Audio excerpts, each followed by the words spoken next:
Gustatzen zait klasean jolas librea, egiten dudalako nahi dudana. Gustatzen zait kolumpiotan ibiltzea, plastilina margoak marrazkiak. Ez zait gustatzen pertsonak jotzen ibiltzea, ez dut atsegin inor triste ikustea. Ez zait gustatzen inork nire gauzak apurtzea, ez ditut atsegin burrukak.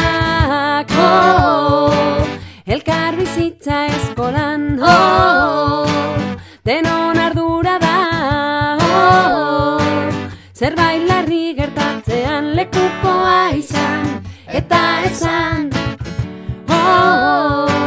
Elkar bizitza eskolan, denon ardura da. Zerbait larri gertatzean lekukoa izan eta esan. Elkar bizitza eskolan, denon ardura da. Zerbait larri gertatzean lekukoa izan eta esan.